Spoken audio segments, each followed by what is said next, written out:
The woods behind Ashmore County had a way of swallowing sound. Even the wind seemed to hold its breath there. Deputy Cole Wesson knew every inch of those trees, or at least he thought he did. But that night, when his K-9 partner, Rook, broke from his leash and charged into the darkness, something inside Cole shifted. A pull, like fate had just whispered his name. By the time his flashlight cut through the mist, the forest no longer felt like home. It felt like a confession waiting to be unearthed. If you're the kind who gets pulled into stories that linger after the screen fades, you'll want to stay till the end. The call came just after midnight. A noise complaint on Hollow Brook Road. Typical Friday chaos. But when dispatch mentioned a woman screaming near the old Meyer property, Cole sat up straighter. That house had been empty for years, left to rot after the Meyers vanished one summer without a trace. "Rook, you ready?" Cole muttered, reaching into the back seat of his cruiser. The German shepherd lifted his head, eyes alert, tail thudding once against the cage. He was already ready. Rain slicked the windshield as Cole pulled onto the dirt road. His headlights sliced through sheets of fog, catching glimpses of overgrown weeds and rusting fence posts. The house appeared like a ghost, skeletal and leaning, its roof sagging in the middle, every window dark. He parked at the edge of the property. Rook let out a low growl, hackles lifting. "Easy," Cole whispered, stepping out into the cold. The rain had turned the dirt to muck, each step a slow pull. He unlatched the back door, and Rook bounded out, nose to the ground immediately. The air smelled of rain, mold, and something else. Burnt copper. Blood. Cole drew his gun. Ashmore County Sheriff's Department. "Anyone here?" No answer. Only the creak of the house. The steady patter of rain on the porch roof. Rook's ears twitched. Then he bolted. "Rook, heel." Too late. The dog disappeared around the corner, vanishing into the tree line beyond the backyard. Cole cursed under his breath and followed. His boots slipped in the mud, his flashlight beam slicing through twisted branches. He could hear Rook barking ahead, short and sharp, alert, not panicked. The woods thickened fast. Within minutes, the house was gone from sight, swallowed by the mist. "Rook!" he shouted again. The barking stopped. A beat of silence. Then one sharp whine. Cole's pulse kicked. He pushed forward, ducking under low branches, thorns scraping his jacket. The ground dipped, leading to a shallow clearing where the rain pooled into dark puddles. And there, under the beam of his light, was Rook, standing still, paw pressed against the earth, whimpering. Cole's breath caught. "What is it, boy?" He knelt beside him. The dog's paw rested on a patch of disturbed soil, uneven, freshly turned. The kind of ground that shouldn't be. Cole brushed the leaves aside. Mud clung to his gloves. Beneath it, something pale gleamed. A small piece of fabric. No, clothing. And beneath it, bone. He froze. The night air pressed in tight around him. The flashlight trembled in his hand. "Jesus." He grabbed his radio. "Dispatch. This is Deputy Wesson. I've got possible human remains. Coordinates to follow." Static. No reply. He tried again. Still nothing. The trees stood like sentinels, silent. The wind died completely. Come on. He slapped the radio, checking the battery. Dead. Rook whimpered again, paw still on the spot. Cole looked at the dog, heart pounding. "All right, buddy, let's mark it and head back. We'll call it in from the cruiser." But as he turned, Rook didn't move.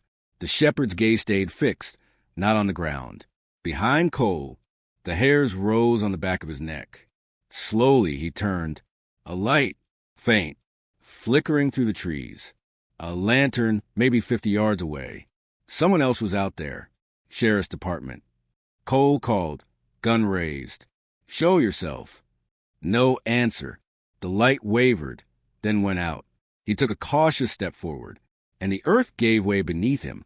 He fell hard, dirt collapsing under his weight. His flashlight went spinning, landing upside down, its beam rolling over a narrow pit barely 3 feet deep. What it lit up made his stomach twist. Not just one body. 3. All small, all wearing what looked like children's clothes. And on the smallest one's wrist, a friendship bracelet. Cole froze. His mind blanked, breath caught between a sob and a curse. He knew that bracelet. He'd made one just like it years ago for his sister, the one who disappeared when he was 15. The rain fell harder. The woods around him seemed to close in. Rook barked again, sharp, urgent, pulling him back from the edge of shock. Cole scrambled out of the pit. Mud streaked across his jacket, lungs burning. He looked down again, and something else caught the beam of his light. A badge, half buried in the mud beside the smallest body. He reached for it with shaking fingers, wiped the dirt away. Ashmore County Sheriff's Department, but not his badge, someone else's. And scratched into the metal, almost invisible under grime, was a name he hadn't spoken in a decade. J. Wesson. His father's. Cole staggered backward, the world spinning, rain pounding harder as if to bury the sound of his ragged breathing. Rook barked again toward the darkness. Cole turned his flashlight. Someone was standing between the trees, watching, then gone. The forest swallowed them whole. He stayed frozen for what felt like minutes. The fog thickened, muffling everything. When he finally found his voice, it came out hoarse. Rook were not alone. The dog pressed close to his leg, growling low. Cole forced himself to breathe. He needed to get out, call this in. But every instinct screamed that whoever was out there, they already knew he'd seen too much. He backed away, slow, one hand on Rook's collar. That's when he noticed something else.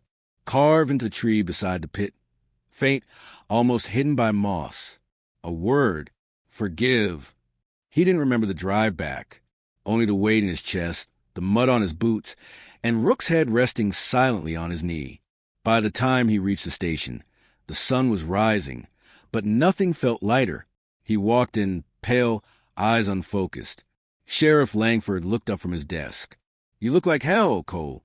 What happened?" Cole swallowed, trying to form words. The Meyer property. There's something in the woods. Bodies. Children. Langford's expression flickered. Not shock. Something else. A brief, almost imperceptible tension in his jaw. Then he leaned back slowly. "That's so." Cole nodded. "We need to call the state police. It's big. Real big." Langford stared at him for a long, cold moment. Then he said quietly, "You sure you weren't just seeing things, son? Been a long week." Cole blinked. "You think I'd mistake that?" "I think," Langford said, "some things are better left buried, especially in this town." The words hung heavy in the air. Rook growled softly at his side. Cole realized then the sheriff wasn't doubting him. He was warning him. Cole didn't sleep that morning. He tried, stretched across his couch. Rook curled loyally by his boots, but his mind replayed every flicker of light in the woods, every shape under the soil. He kept seeing the bracelet, the one that belonged to Emma, his sister. When dawn finally cracked through the blinds, the house felt smaller than ever. Dust floated in the thin sunlight, the air thick with silence. He sat up, rubbed his face, and checked his phone. No calls, no messages, nothing from the sheriff, nothing from the state police. He exhaled hard. They hadn't called it in.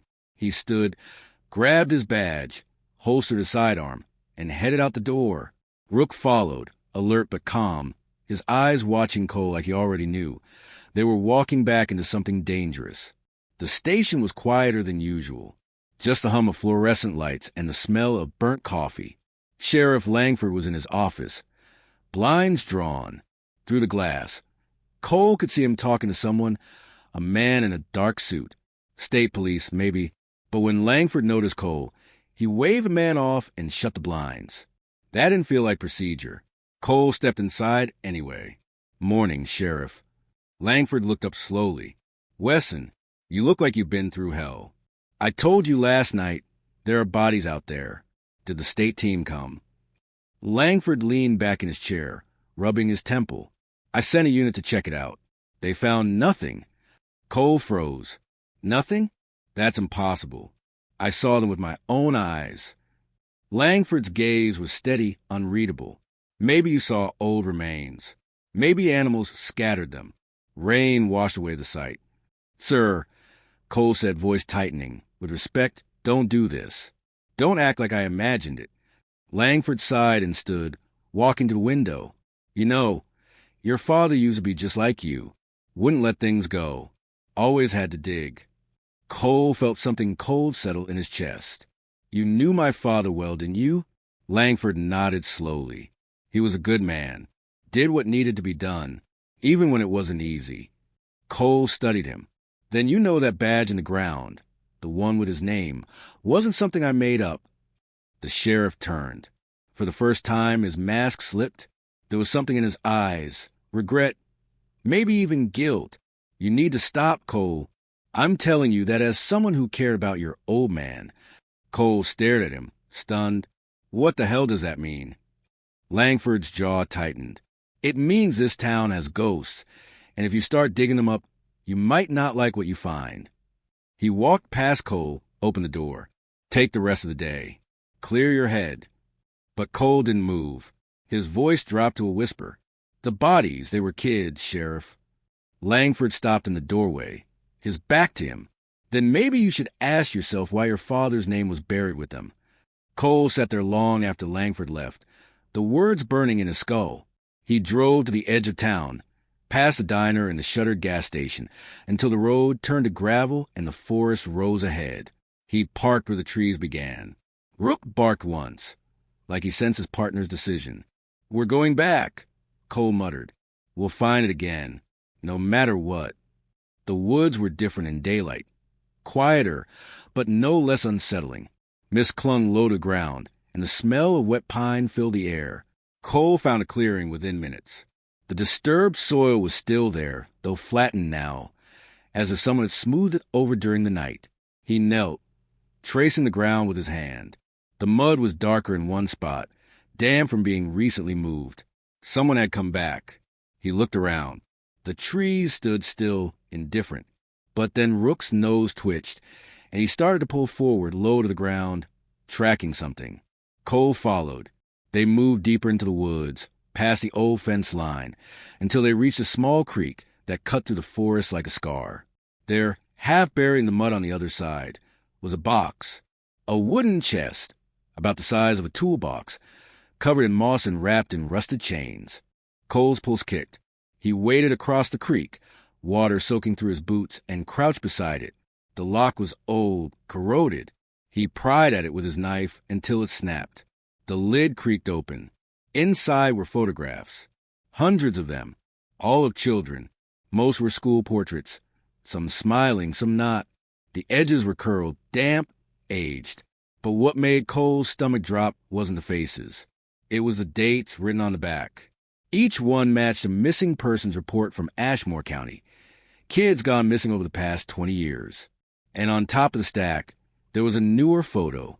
A girl with dark hair and freckles, maybe 9 or 10. Cole flipped it over. The date was from 2 weeks ago.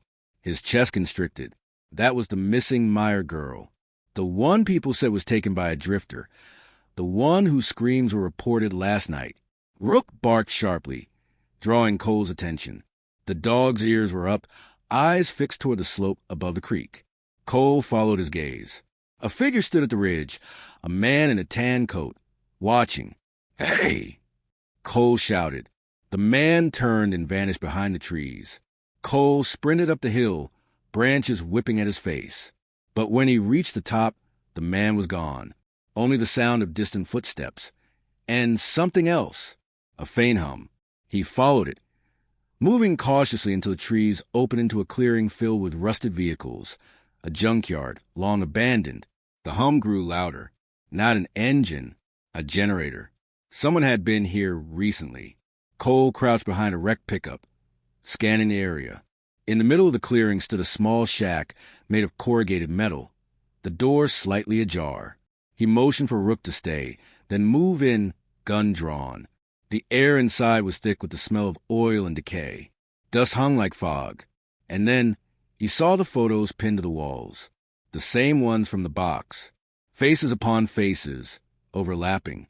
Some circled in red ink, others crossed out. And in the center, written on the wall in thick black marker, "Forgive." Cole's stomach turned. He stepped closer. A table in the corner was covered in papers. missing persons flyers, police memos, and at the top, an old journal. The cover was cracked leather, the initial JW embossed in faded gold, his father's. His hands trembled as he opened it. The first pages were routine, notes about patrols, weather, farm disputes. Then, halfway through, the tone changed. Langford says we can't report it. Says it'll destroy the town. But I can't keep burying them. Cole's breath hitched. He turned another page. They bring the kids here, the sheriff's boys. They say it's for safety, for correction, but they don't come back. Rook growled suddenly, low and deep. Cole froze. He wasn't alone. A shadow moved across the shack wall. He turned, gun raised, just as someone stepped through the doorway. Sheriff Langford. His expression was unreadable. Put the gun down, Cole. Cole didn't move. What is this place? Langford took a step closer. I told you not to dig. You knew, Cole said, voice cracking. You knew what they did, what my father did. Langford's jaw tightened. Your father didn't kill those kids. He tried to stop it, but he was one man against a dozen. When he found out who was behind it, they turned on him. Cole's grip loosened slightly. Then why the hell was his badge buried with them? Langford looked away.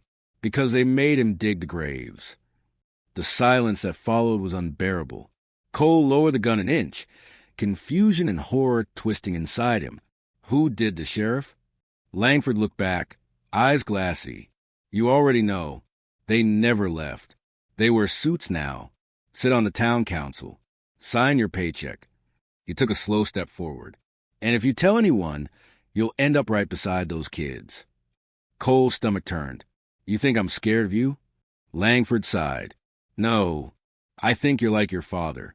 And I can't let you make his mistake. He reached for his holster, but Rook lunged. The impact was sudden, brutal. Langford fell back, gun skittering away, as Rook pinned him to the dirt. Cole grabbed the weapon, training it on the sheriff. Langford's voice was calm, almost gentle.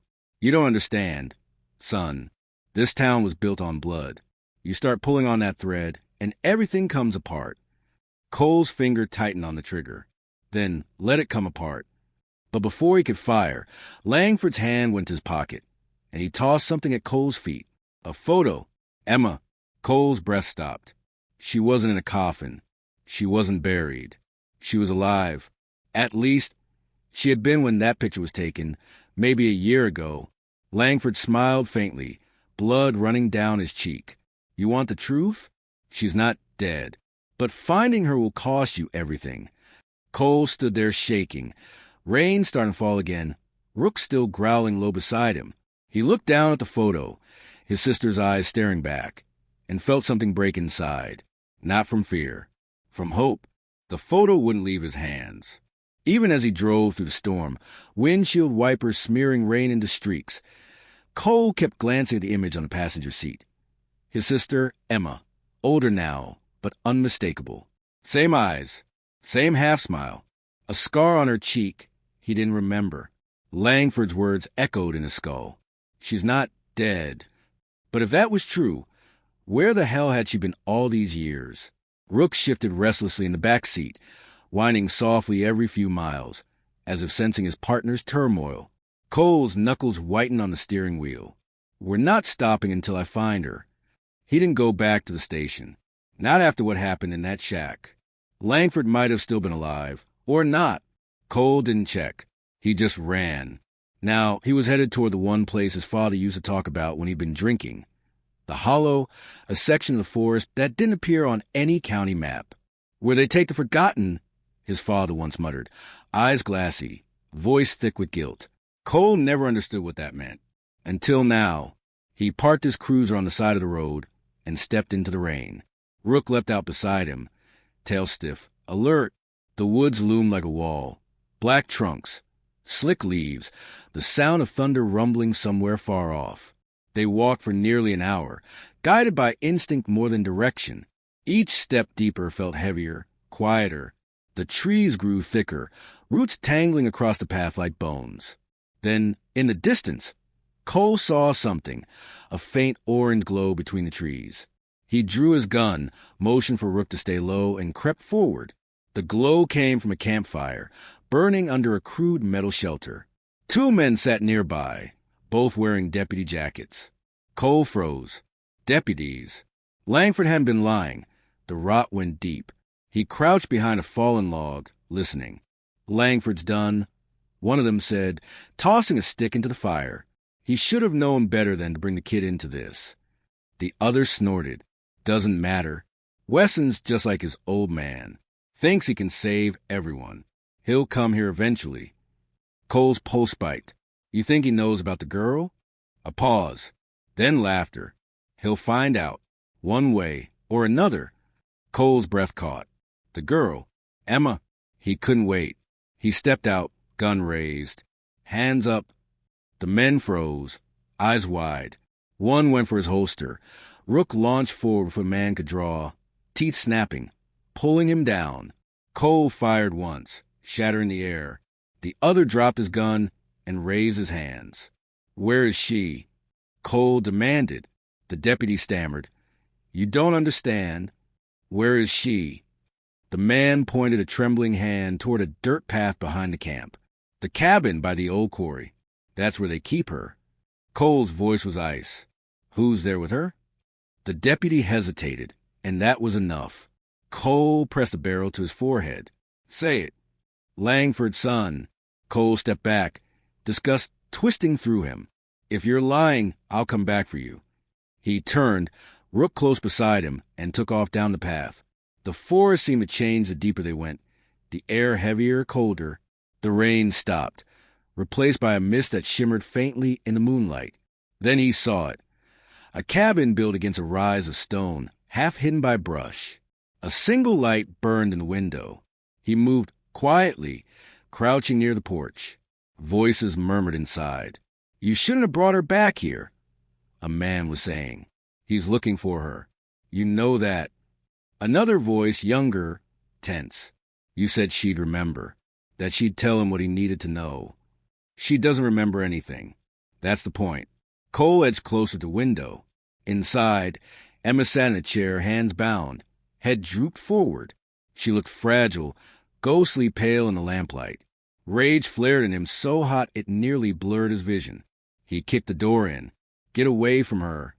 The older man, Langford's son, he realized now, spun, gun raised. Cole fired first. The man fell backward, hitting the floor hard. Rook bounded in, barking sharply. Emma jerked awake, eyes wide with confusion. Emma, Cole said, kneeling beside her, cutting the rope from her wrists. It's me. It's Cole. She blinked, dazed. Cole. He nodded, tears stinging his eyes. You're safe now. But her gaze shifted past him to the body on the floor. You shouldn't have come. He frowned. What? They'll come for you next, she whispered. Who? Who's doing this? Emma's voice trembled. The ones he worked for. The ones Dad tried to stop. Cole froze. You remember? She nodded slowly. He found out what they were doing. The kids they took, they said it was protection. But they lied. Her eyes filled with tears. He tried to save me. But when he refused to bury them, they made him dig his own grave instead. Cole's throat tightened. And you? I ran, she said softly. Langford found me years later. Said he'd keep me safe if I stayed hidden. Cole shook his head, disbelief and fury colliding. Safe? He used you as bait. She looked down. He said it was the only way you'd learn the truth. The sound came before the flash. Engines, tires grinding over gravel. Headlights cut through the trees outside. Cole moved a window. 3 trucks. Armed men climbing out. Deputies. They were surrounded. He turned to Emma. Can you run? She nodded weakly. He tossed her his spare revolver. Stay low. Follow Rook if we get separated. The first bullet tore through the window, spraying glass. Cole ducked, firing back. Another shot cracked from the tree lean. Rook barked furiously, darting between furniture. Cole leaned out, returned fire, dropped one man. But there were too many. Back door, he shouted. Emma stumbled after him. They burst out the rear of the cabin, into the dark woods. Rain started again, harder this time, drumming through the canopy. Gunfire followed, echoing. "Keep moving!" Cole yelled. They ran until the forest opened onto the edge of the old quarry. A wide drop, water shimmering far below. He stopped short. Damn it! Behind them, flashlights bobbed through the trees. Rook growled, baring his teeth. Cole looked at Emma. "You trust me?" She nodded, then jumped. She stared at the water below. "Cole." He grabbed her hand. "Jump." They leapt together. The fall was a blur of cold and noise and darkness. The water hit like concrete, driving the air from his lungs. When he surfaced gasping, Rook was already swimming toward them. Emma clung to him, trembling. "Come on," he shouted, dragging her to the far bank. They crawled onto the mud, soaked, shivering. Behind them, shouts echoed from above, flashlights scanning the water. But they didn't jump. They didn't see. They made it back to town by dawn, moving through back roads and farm trails. Emma hadn't spoken since the quarry. Her eyes were hollow, distant. Cole parked outside the church on Main Street, the only place left untouched by corruption, or so he hoped. Inside, the air smelled of candle wax and dust. Father Doran looked up from the altar, surprise flickering across his face. "Cole, what happened?" Cole set the photo on the table. "I found her, but it's not over." The priest's eyes softened. "You look just like your father did that last night." Cole froze. "You knew?" Father Doran nodded slowly. "He came to me before he died. Said if anyone ever came asking about the truth, his son would." He handed Cole a small, weathered envelope. Cole opened it. Inside was a single note written in his father's handwriting. "The woods remember everything we bury, but forgiveness isn't found beneath the leaves. It's found in what we choose to uncover." Tears blurred his vision. He looked at Emma, who was quietly crying now. "We can go. We can start over, somewhere far." But she shook her head. "They'll keep coming, as long as the truth's buried." Cole clenched his jaw. "Then we'll dig it all up." By dusk, the woods behind Ashmore County were swarming. State police, forensic teams, reporters. Cole had driven straight there, forced their hand with evidence. The photos, the journal, the badge. Langford was dead. His deputies were arrested. And beneath those leaves, the Townsends came crawling into the light. But Cole didn't stay to watch. He stood at the edge of the clearing where it all began, rain dripping from his hat brim. Rook sitting beside him. Emma stood a few feet away, staring into the pit that once held her childhood nightmares. "They'll never stop asking questions," she said softly. "Good," Cole murmured. "Maybe that's how healing starts." She turned to him. "Do you forgive him?" "Dad." Cole's throat tightened. "I think he forgave me first." The wind moved through the trees, slow, mournful. He knelt, ran a hand through Rook's fur. "We did good, boy." Rook leaned into his touch, eyes steady on the horizon. Cole glanced once more at the graves, at the word carved into the tree, "Forgive." Then he turned and walked away with his sister, the dog pacing between them, the sound of the woods fading behind like the closing of a story too heavy to retell. Epilogue. A month later, the Ashmore County paper ran a single headline: Sheriff's Department scandal exposed. 23-year cover-up ends in blood. Cole didn't read it. He was miles away by then, somewhere north, working search and rescue with Rook. Emma sent postcards sometimes, never signed, but he always knew it was her. Every autumn, he'd return to those woods. Just once. Just to stand where the rain fell and whisper to the earth, "I found you, Dad. I found her. It's over now." And for the first time in his life, the woods didn't feel like they were holding their breath. They felt like they were finally letting go.